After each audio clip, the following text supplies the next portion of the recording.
Et bonjour à toutes et à tous, je suis ravie de vous retrouver pour un vrai tuto bien monté, bien fait, enfin pas en live, voilà, bref, pas comme mercredi dernier, c'était sympa, mais c'est mieux quand même quand c'est monté, ça sera plus efficace pour vous, parce que vous verrez exactement pareil, mais en abrégé. Alors aujourd'hui, j'ai décidé d'utiliser les Magical. Alors les Magical, un petit point déjà sur ce que c'est que ce produit. C'est la même chose que les sprays Lindy Stam Gang, sauf qu'il n'y a pas l'eau dedans. D'ailleurs, c'est vendu avec les mêmes en lot de la même façon. C'est-à-dire que ce sont les mêmes assortiments que les assortiments de spray. C'est aussi le même produit que ce que vous avez dans les Magical Shakers. Par contre, dans les Magical Shakers, il n'y a pas toutes les couleurs. Voilà. Donc, et là, c'est en vrac, dans des petits pots, il n'y a pas de petites salières, ou... Enfin, voilà. Donc, tout ça, c'est bien à peu près la même chose, mais c'est pas présenté de la même façon. Voilà ce qu'il faut savoir. Ces petites poudres sont des poudres de pigments. Dans les Magical, il y a les irisés, qui sont avec de la poudre de mica, et donc qui vont donner plein de micro-paillettes, c'est super joli. Et il y a les flats. Les flats ne sont pas pailletés, et c'est pas pour autant qu'ils sont pas bien. Hein. Attention. J'ai utilisé pour mettre en scène ces Magical aujourd'hui les petites branches de lilas Paper Artsy parce que ben, j'avais envie de vous faire une explosion de couleurs, voilà, pour commencer l'année. On est encore au mois de janvier et on est encore au début de l'année et on a encore besoin de beaucoup de couleurs dans nos petits cœurs. Dans nos petites têtes surtout. Donc vous voyez ce que je vous disais, quand c'est marqué flat, il n'y a pas de paillettes, ça se secoue bien sûr. Les sprays, quand vous les recevez sans l'eau, hein, faut mettre l'eau vous-même, il y a un petit trait pour vous arrêter. Donc je vous disais que c'était les mêmes sets pour les Magical que pour les sprays. Par contre, les Magical Shakers, donc ils s'appellent Shakers parce qu'ils ont une petite salière, eh bien voilà, ne sont pas en l'eau déjà, et puis il n'y a pas les mêmes couleurs. Donc avec ma spatule, je mets un peu de poudre dans un petit compartiment comme ça de cette palette. Alors moi je ne vends plus cette palette, mais elle est tellement facile à faire avec des bouchons de bouteille que bon, vous pourrez peut-être avoir l'idée de le faire comme ça. Et puis je repère donc mes couleurs, mais vous pourriez très bien avoir votre petite palette à côté. Un morceau de, je sais pas moi, un morceau d'acétate que vous posez au-dessus pour savoir où sont vos couleurs, enfin bref. Moi j'écris parce qu'évidemment quand elles vont sécher, il suffira de remettre de l'eau pour les réactiver. Là j'ai mis un petit peu trop d'eau dans mon jaune d'ailleurs, avec la pipette, et du coup, voilà. Alors, je vais mettre du jaune en premier, mais c'est pas ce que je voulais faire. C'est juste parce que je les ai mélangés, et puis hop, je vais commencer par le jaune. Il faut quand même que je vous parle du papier. On est sur du papier Paint On. Il faut prendre au moins ça, ou alors du papier aquarelle, mais pas moins, parce qu'on va mettre beaucoup d'eau pour cette technique. On va travailler un petit peu comme avec de l'aquarelle, mais ça va être beaucoup plus facile. Croyez-moi, moi qui suis en train d'apprendre, je peux vous dire que là, vous n'aurez pas de soucis d'auréole et de choses comme ça, hein, et de doser la pigmentation, tout ça. Ça va se faire tout seul. C'est vraiment l'aquarelle pour le loisir créatif, c'est génial. Et donc, vous avez vu, je ne peins pas les fleurs. Je pose des touches. J'essaye à peu près de respecter l'endroit des pétales de mon lilas, mais approximativement, vraiment, hein, parce que là, on est x2, hein, et vous voyez qu'en fait, ça va quand même très vite. Hein. Il vous faudra pas plus d'une demi-heure pour réaliser cette petite carte. Alors là, j'ai pris un morceau, moi, qui fait 12 cm de large par 21, parce que j'ai gardé la largeur de mon papier. Mon bleu, il y a trop d'eau, donc je remets du bleu dedans. Je trouve que la pointe de la spatule, c'est très pratique, parce qu'au moins, il n'y a pas de petite poudre de pigment qui reste coincée dans les poils du pinceau, vous voyez. On peut prélever au pinceau, bien sûr, aussi, mais je trouve que c'est mieux à la spatule. Et donc, je répartis aléatoirement, comme ça, le bleu, le rose.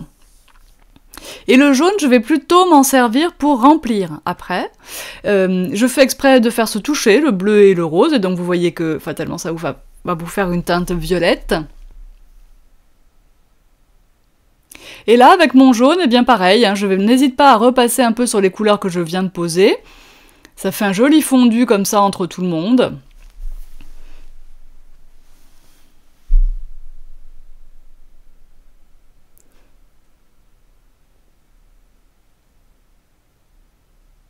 C'est joli de voir toutes ces couleurs qui se mélangent. Puis du coup, bien sûr, je prends pas trop de risques quand même, hein. Jaune, bleu et rose, ça va bien ensemble.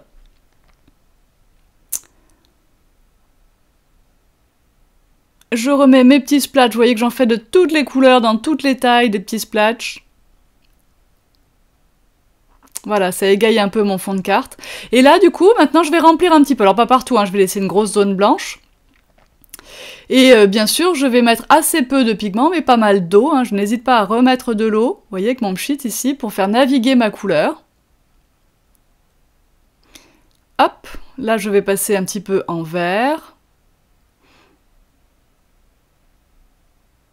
On va rajouter après des feuilles qui sont sur cette planche de tampon. Alors, cette planche, je n'en ai plus que très peu d'exemplaires, mais je peux en recommander, bien sûr. Et puis, bien sûr, je ne peux pas stocker tous les tampons Paper Artsy. Ils en font des tellement beaux depuis tellement d'années que n'hésitez pas à m'envoyer un petit mail pour me dire « Tiens, moi, je voudrais telle ou telle planche. » Je peux toujours les avoir. Paper Artsy continue de tout fabriquer à la demande. Donc, n'hésitez pas à me demander et ça sera avec grand plaisir que je vous les fournirai.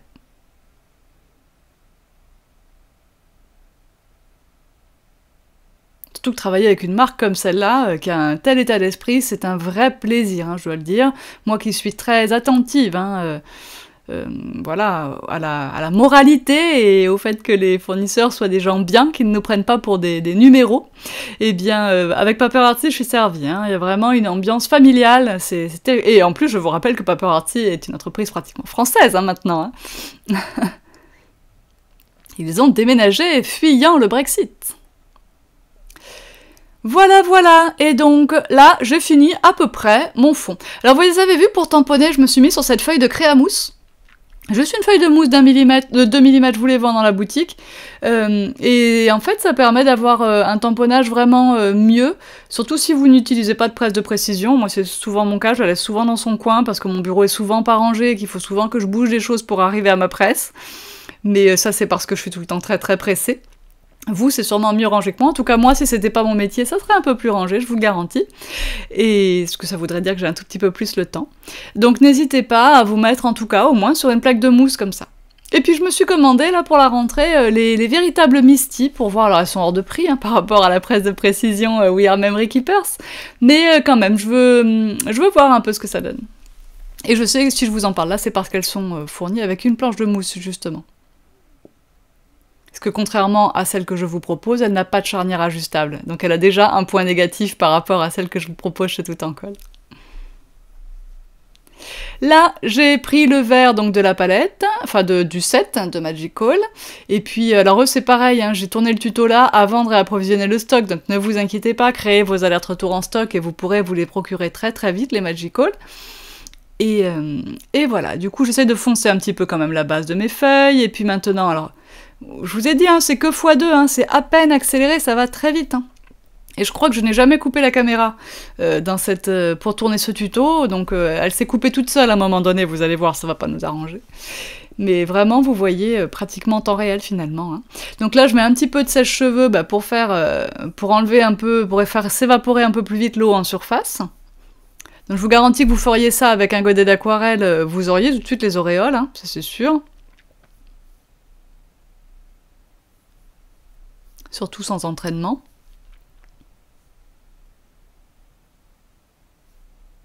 Donc là, je détourne mes 3 petites feuilles. Je vais ensuite les coller avec des points de colle sur les bases de mes lilas, de mes 2 fleurs de lilas. Je laisse un petit bord blanc, parce que déjà ça fera ressortir un petit peu les feuilles, et puis il y a des petits zigouigouis, vous savez, c'est Jophie qui dessine, donc elle aime bien faire son petit trait de crayon ondulé sur son contour, et donc pour pouvoir profiter de ça, comme je ne souhaite pas retamponner directement sur ma carte, hop, je laisse un petit bord blanc.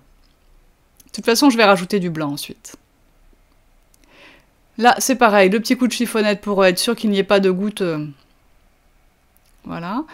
Alors là, malheureusement, je vais pas me souvenir, je vais pas les reposer aussi bien après qu'avant. J'aurais dû prendre une petite photo. C'est toujours comme ça, quand vous posez vos feuilles et qu'elles sont joliment posées, prenez une petite photo. Parce que quand vous les enlevez, enfin pour ma part, même si je les enlève juste 30 secondes, eh bien je ne les remets pas comme il faut. Et après, je suis déçue en fait.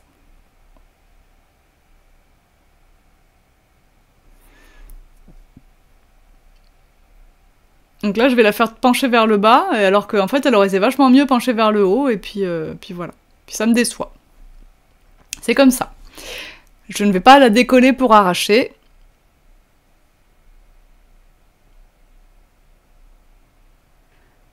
J'écris bien sûr le nom de mon verre ici.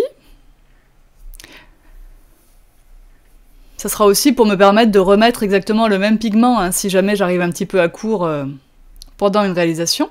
Sur ma planche de tampon, alors c'est en anglais, parce que malgré tout, ils sont anglais, hein.